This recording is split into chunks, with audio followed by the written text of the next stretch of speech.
The movie opens in Berlin with a tense arms deal underway between Yuri, a Russian arms broker, and Assam, representing the anti-imperialist Arab League for new missiles.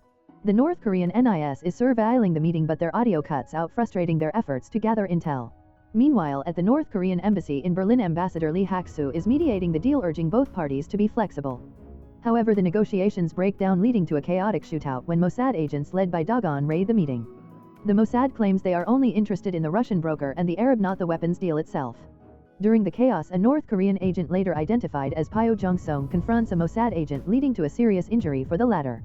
The failed operation is deemed a diplomatic nightmare by the Korean National Intelligence Agency, South Korea, particularly after their Berlin unit under Chief Kang is threatened with disbandment. It's revealed that the South Koreans are not interested in the weapons trade but are tracking a secret $5 billion account belonging to Kim Jong-il, believed to have been moved to Europe before his death. They suspect a leak within their own ranks or from the Russians or the Arab, given that the Israelis intervened instead of the Americans, despite Yuri being a US-wanted arms broker and Assam an anti-American activist. Pyo Jong-sung, a North Korean agent, is suspected of being the leak. Ambassador Lee Hak-soo warns Jong-sung that Dong Myung-soo, an agent from Pyongyang, is being dispatched, indicating a lack of trust in their foreign offices under the new leadership.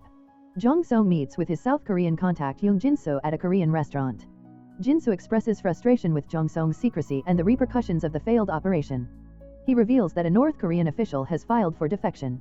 Later, Jong-sung's wife Ryun, who works as an interpreter at the North Korean embassy, is questioned by German authorities regarding a past incident involving cigarette smuggling by North Korean diplomats.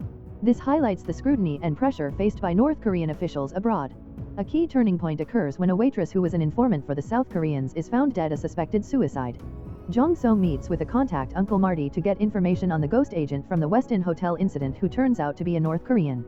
It's also revealed that Jong-sung's team was tracking Assam's network, further complicating the web of alliances and betrayals. Dong Myung-soo arrives from Pyongyang and immediately puts pressure on Jong-sung, hinting at a leak within the Berlin office. He subtly accuses Jong-sung's wife Yoon-hee, implying her name came up in an inquiry by the security department. He suggests that if Jong-sung defends her, he will also be deemed guilty. Jong-sung learns that Ambassador Lee Hak-soo has attempted to defect, emptying the embassy's strongbox. Jong-sung is then tasked with a mission related to this defection. He also confronts his wife Yoon-hee about her whereabouts and a secret she's been keeping. She's pregnant and this baby is theirs, despite an earlier forced entertainment encounter she had to endure as an order from the ambassador. He had not believed it to be his, and his wife reveals that she thought he would not believe it was his. She had also lost her first child 2 years ago, a painful memory. The situation escalates as Jong-sung is forced to interrogate his own wife, who is being accused of being a spy. He tries to get her to confess, believing it will save her, but she refuses to confess to something she didn't do. The interrogation is a setup, a loyalty test orchestrated by Pyongyang after Kim Jong-il's death and suspicions about Lee Hak-soo's potential defection with private assets. Jong-sung passes the loyalty test by seemingly going along with the false accusations against his wife. However, the loyalty test is a manipulation. Jong-sung's real mission is to expose the truth about Dong Myung-soo and his father Dong Young-ho, who are orchestrating a scheme to take over the Berlin office and have been involved in illicit activities, including cleaning up messes related to the Kim Jong-il account. The ghost agent from the Westin Hotel is revealed to be the very person Dong Myung-soo is trying to protect, and this individual is the true leak tied to the defection of Ambassador Lee. The movie continues with the intricate web of deception and betrayal. It is revealed that the failed weapons deal was orchestrated by the Mossad, who sought to exchange information on the arms broker Assam for replacing some of their people in Berlin. The North Korean agent Pyo Jong-sung was unknowingly double-crossed in the process.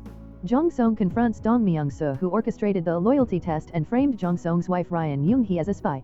Dong confirms that the accusations against Yoon-hee were fabricated to discredit Jong-sung and allow Dong's faction to take over the Berlin office. He gloats that her pregnancy was a lucky swing in his plan to make her appear guilty and further corner Jong-sung.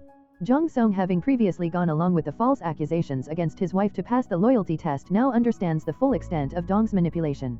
He reveals that the supposed $5 billion account left by Kim Jong-il, which Lee Hak-soo was believed to be hiding, actually belongs to Dong Young-ho, Dong Myung-soo's father, and his allies, and that Lee Hak-soo was betrayed by this circle. Meanwhile, Yoon Jin-soo, Jong-sung's South Korean contact, learns from an intercepted communication that the North Koreans are searching for a couple who paid in cash and didn't register at hotels within a 10 kilometers radius of the shooting incident. This indicates that Jong-sung and Yoon-hee are on the run. Jin-soo also intercepts Arabic communications mentioning North Korea, Abdul and Assam, further linking the various intelligence operations. Jong-sung and Yoon-hee are hiding, and Jong-sung uses his past training to evade capture, hiding right under the hound's nose. Yoon-hee confronts Jong-sung about his previous actions, questioning if he truly believes in their innocence and if they can ever return to Pyongyang. Jong-sung insists that he can prove their innocence to the party, urging her to trust him despite his earlier actions that made her doubt him. He reveals the dangerous truth: Dong Myung-soo is framing him and Ambassador Lee Hak-soo as traitors to seize control of the Berlin office. The Mossad, still interested in their targets, approaches Yoon Jin-soo. It's revealed that the Mossad deliberately let Jong Song go during the hotel raid, understanding that he was a key piece in a larger puzzle. They explain that the $5 billion fund is crucial to the power transition in North Korea and that Pyongyang is replacing officials they don't trust, effectively discarding Jong Song in the process. Dong Myung-soo's men track down Jong Song and Young-hee to their hideout. During the confrontation, Jong Song attempts to bargain with Dong, offering to reveal the account's location in exchange for his wife's freedom. He desperately tells Dong that Young-hee is pregnant, trying to appeal to his humanity, but Dong coldly dismisses it as not his child, continuing his cruel manipulation. Yoon Jin-soo, despite warnings from his superiors to deny any involvement, decides to provide backup to Jong Song even though he knows Young-hee might not defect to the south. He explains his motivation is simply his job and his wife, emphasizing the personal stakes involved. A tense standoff ensues at an abandoned building where Young-hee is held captive. Jong Song, with Jin-soo's assistance, meticulously plans their rescue.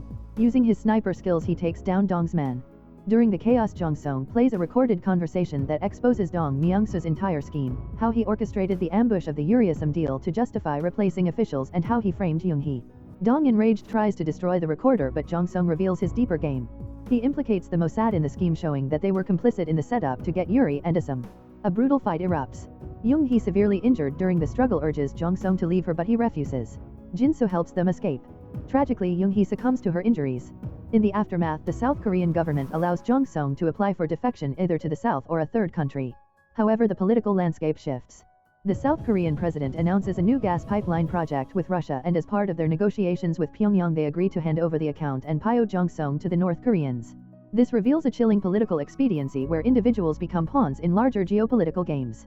Jin-soo is deeply disturbed by this betrayal and confronts Jong Song, accusing him of failing to protect his wife and child, betraying those who helped him, and abandoning his country. He tells Jong Song that he will live a life of constant fear, always looking over his shoulder, a dirt in hiding. The movie ends with Dong Young-ho, Dong Myung-soo's father, confronting Jong Song, revealing that he is still in power and actively hunting Jong Song. Dong promises to make Jong Song suffer a slow, agonizing death. Jong Song, now a man stripped of everything, is seen preparing to leave for Vladivostok, his future uncertain but his resolve for revenge clear. The cycle of espionage and betrayal continues. If you enjoy watching this video, then subscribe to Angel Recaps for the latest movies explanation.